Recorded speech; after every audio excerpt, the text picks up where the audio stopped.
Hello mga mi, subukan natin yung request ni Ate Ellie Abad. Kapangalan ko pa. Meron lang tayong tatlong pangunahing ingredients dyan. Yung mayo, Nestle cream, pero wala akong Nestle cream na nabili. All-purpose cream lang din naman yun mga mi, pero iba lang yung brand nito. Tapos liquid seasoning. Meron ako nabiling tatlong tofu dito mga mi. Ipat-dry ko lang. 25 isa pala yung tofu dito sa amin mga mi. Sa inyo magkano ba dyan? Hinihiwa ko lang to ng pa-cubes mga mi. Ano ba ang pinagkaiba ng sisig tofu at saka ng tofu alamak? Be gentle lang talaga dapat sa hiwa neto kasi malambot nga yung tofu natin mga mi. Ito na mga mi, tinapos ko na lang hiwain. Salang ko na si Shuvi dito, 45 cm mga mi. Painitin ko muna. Lagay na tayo ng oil, medyo dadamihan ko lang. Kailangan kasi lubog tong mga tofu natin. Mag first batch lang muna ako para maprito natin siya ng maayos. Habang inaantay natin yung tofu mga mi, hiwain muna natin tong siling haba, sili na green at saka itong bell pepper. Parang ang sarap kagat-kagatin no. Ganon din gawin natin dito sa sili na haba. Perfect na to mga mi, fresh na fresh, crunchy na crunchy talaga siya oh. Next, itong bell pepper naman. Hiwain nyo lang siya ng pagganito mga mi. Saka natin siya ganituhin para talagang maliliit lang yung pagkahiwa sa kanya. Ito, okay na to. Kung di ko makalimutan, lagyan natin ng 3 piraso na bawang. Manumanuhin na lang natin siyang hiwa-hiwain. Sa tingin ko, pwede naman na to. Naghiwa na lang ako ng sibuyas mga mi. Puti yung ginamit ko kasi ayoko yung red. Masyadong matapang yung lasa niya.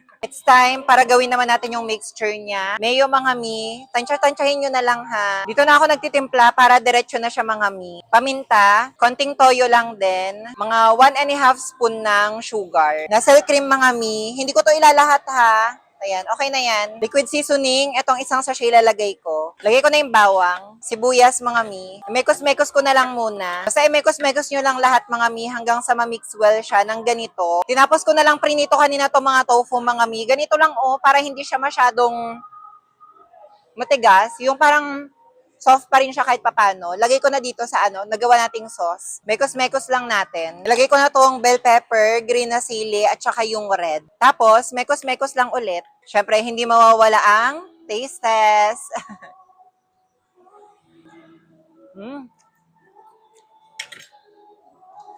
Wala, perfect mga mi. Masarap siya. Sakto na yung mga panimpla na nilagay ko kanina. Kumuha ko ng konting rice mga mi. Parang ang sarap niya kasi sa kanin. First bite mga mi. Thank you, Lord. Alam nyo, perfect yung tokwa. Huwag nyo masyadong iprito. Yung saktuhan lang siya. Sarap. Perfect. Kung hindi nyo pa ito nasusubukan, subukan yung mga mi. At the same time, healthy siya kasi tofu yung gamit natin. Tapusin ko na lang to mga mi. Yun lang. Thank you sa panonood. Bye! Mwah.